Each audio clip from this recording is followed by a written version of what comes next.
Welcome back to PLZ Soccer's YouTube channel. It's match day 5 of the UEFA Champions League. So Blair and I are back to review all of the action. Before we get into the nitty gritty of it, Blair, what are you wearing today? Yep, we're nearly there, Adam. Match day 5. Seems like only yesterday we started these group stages, but almost at the end of it, starting to see teams qualifying now. Today, went for a little bit of a retro hipster's choice. Deportivo La Coruña, a team you wouldn't see in the Champions League these days. 2001 away top. Oh, have you got on yourself? Seem to be double dunting there. I think that was a bit of a mistake when decorating the set here. But I've gone for the 2018-2019 Premier League Newcastle United home shirt because we're going to talk about them. Sorry, a little bit later. Absolutely robbed in the penalty. I'll get that in right at the very start. But I love that hipster's choice, Blair. Yeah, a Newcastle shirt. Glory hunter, that's what you're saying. No. This was the Mike Ashley days. This one. Actually. Oh, okay. A big shout out to former flatmate Geordie Jack, who had to go by his flat last night and pick this up. What a hero! Let's get right into the action then, Blair. Let's run through the results, starting with all of the results from Tuesday in the early kick-off. Lazio defeated Celtic 2-0, Shakhtar 1, Antwerp 0, and then in the late kick-offs, 3-1 victory for Dortmund at the San Siro. Atletico Madrid beating Feyenoord 3-1, a 1-1 draw between PSG and Newcastle United. That last-minute penalty from Kylian Mbappe. 2-1 victory for Barcelona over Porto. Young Boys defeated Red Star Belgrade 2-0, and a 3-2 comeback victory for Manchester City against RB Leipzig. Blair, what about Wednesday? Yep, Wednesday started off in spectacular fashion. Galatasaray 3, Manchester United 3. I'm sure we'll talk about that a little bit later.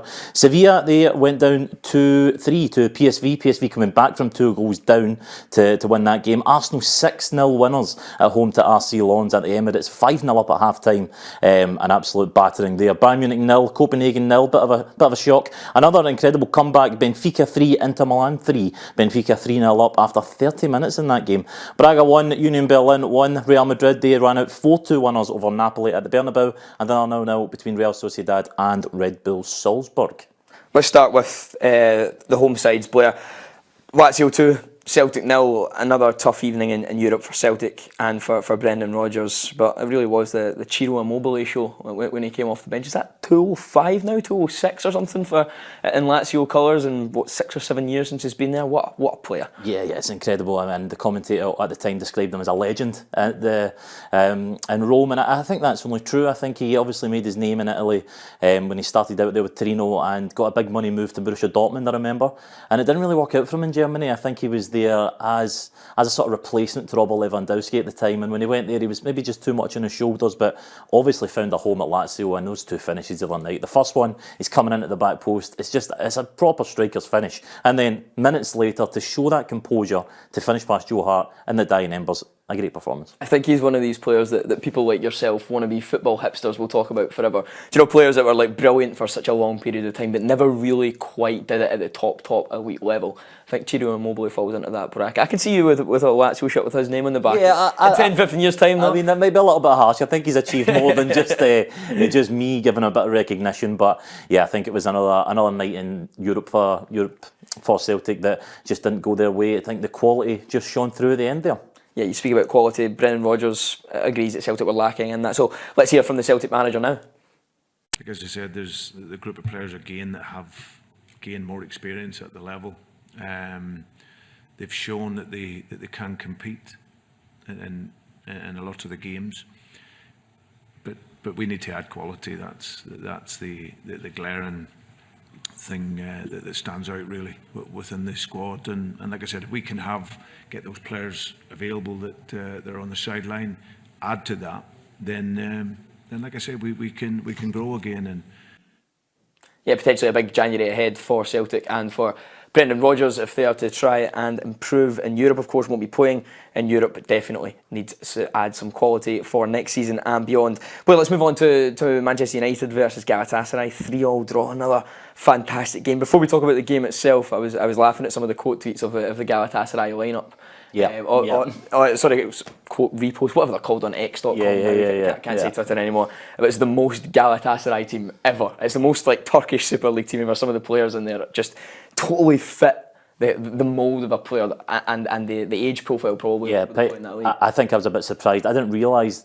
You ever get those transfers that just completely pass you by? Yeah. And when I'd seen Hakim Ziyech turn up for Galatasaray, I was like, that's where he is now. Yeah, okay, I assumed he would have been Saudi or Qatar or something like that. Again, just like because you he say, disappeared, popping up in Galatasaray again. Wilfried Zaha on the other side, ex-Man United player. And sometimes these teams, I think we've seen in the past, that they try and force it together and just sign players of quality in each position, and it maybe won't work out for them. But I thought they put in a really good performance last night. I thought they never knew when they were beat. I thought it was a brilliant start from Man United. Garnacho with a great goal. Fernandes, that was an absolute worldie to put them 2-0 up. But they kept plugging away. Obviously, helped along the way a little bit by Andre Onana, maybe not covering themselves in glory for a couple of those goals. But that goal at the end to equalise, I thought that was an absolutely brilliant strike under pressure to salvage the point. Do you remember, was it Arthur Koglu that scored that goal? Do you remember him against St Johnstone a few years ago? He was really, really good for Galatasaray against St Johnstone. You've hipstered me there. I don't think I remember him against St Johnstone. Well, you obviously remember St Johnstone played Galatasaray, and he was absolutely phenomenal. As was I forget the name. Boy, played centre of the park for St Johnstone. Moved to Preston. Was it Preston? He moved. I can't remember. Plays for Northern McCann. Ali McCann. Ali McCann. Yeah. Oh, yeah, he was phenomenal that night as well. Fair to say, I think Arthur Koglu's gone on to achieve slightly. Yeah, maybe a little bit of a higher level. But I think one of the things that stood out for me last night, that atmosphere, absolutely unbelievable. I mean, they brought out the famous "Welcome to Hell" banner again. I mean, that's not the first time you've seen that in Galatasaray. They brought it out famously in 1993 when Manchester United went over there. That was when the stadium used to be called the Ali Sami Yen Stadium, and it was known for being wild. You read reports from back in the day of teams going over there, specifically English teams, and it was just unbelievable. Fireworks, rockets, and that banner, I think, personified everything about that stadium, and to bring it out last night again, it just showcased the atmosphere over there, and I think that really spurred them on to that draw. Do you think they're the most passionate fans in Europe? Well, I think they're definitely up there. I think they would back themselves in that competition. I think if you ask them, it's a game I'd really like to go to. I'd love to go and visit Galatasaray Stadium. Maybe, don't think I'm brave enough for one of the Istanbul derbies, but maybe something a little bit more light-hearted. But I think it would be certainly a sight to behold. Yeah, move on to the other Manchester side. Also, in fact, before we move on, table's not looking great for United at all. Bottom of the group going into the final match of massive final game against Bayern Munich coming up for them. Great. Just who you want to play when you need Bayern Munich. Bayern dropping points last night to Copenhagen. Their city rivals, Manchester City, flying 3-2 victory over RB Leipzig, and brilliant comeback. Yep, I thought Louis Openda, it was a great 2 goals. He put RB Leipzig ahead, but you just always get the impression with Manchester City that they're never beaten. They have so many superstars. They have Erling Haaland on the park, and you knew, I felt as though when you knew they scored that first one, you were like, it's on now. And funnily enough, not the only comeback in Europe last night. I thought this week just seemed to be full of them.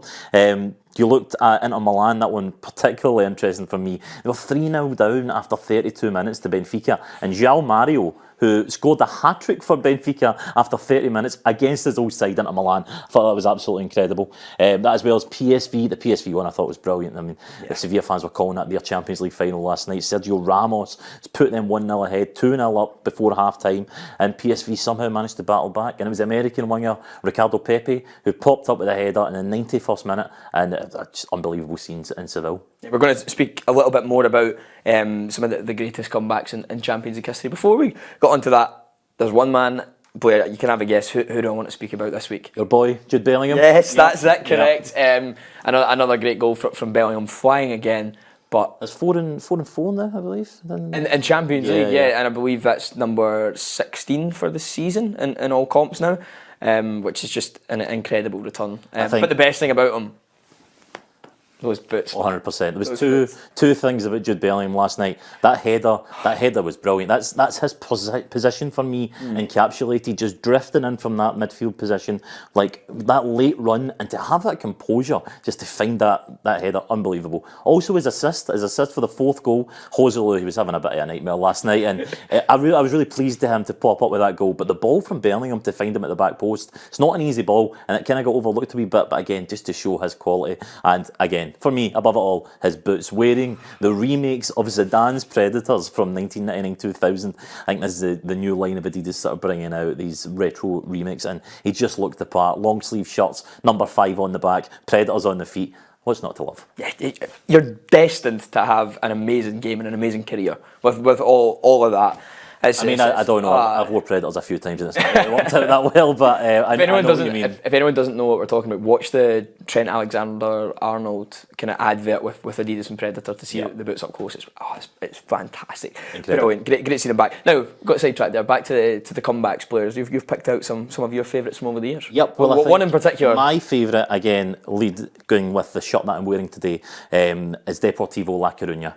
It's the quarterfinals of the Champions League in 2004. They're playing AC Milan and they get taken apart, really, 4-1 in the San Siro. They are just outclassed, specifically Kaká. He absolutely ran the show, and you think, it's all over. AC Milan, they're going to the riser, which back when Deportivo were a real force back in Europe, they were a team that consistently got beyond group stages, quarterfinals, semi-finals, and even won the league in the early 2000s when they had great players, Jalmina, Roy Mackay, players that really stick out in your mind. And they went back to the riser, and it was 3-0 within 35 minutes before half-time, and 4-0 in the second half.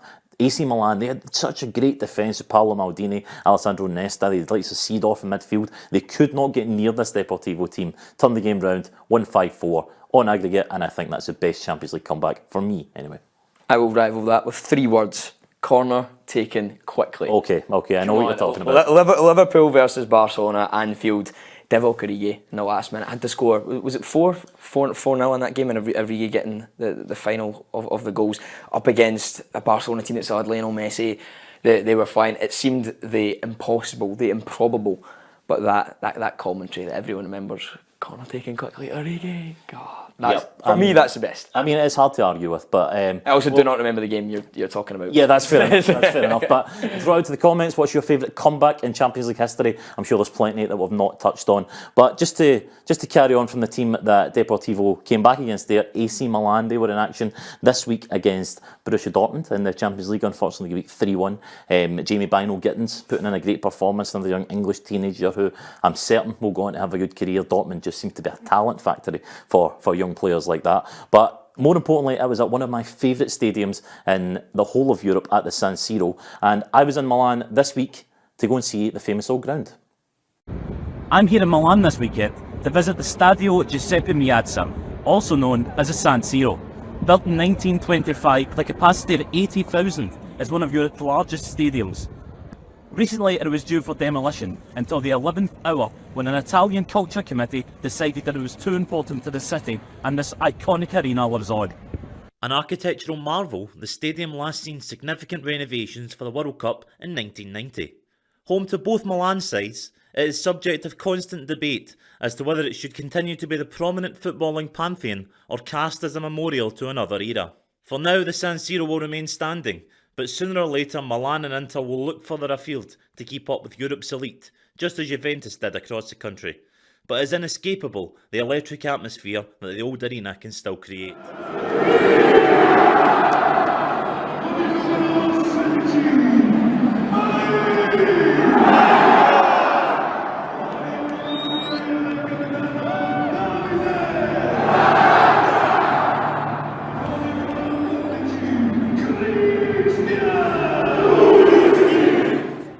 History was made this weekend when Francesco Camarda came off the bench for AC Milan, becoming the youngest ever player in Serie A. Born in 2008, he was just 15 years old and 260 days. Are we about to see the beginning of another very special talent here in Milan?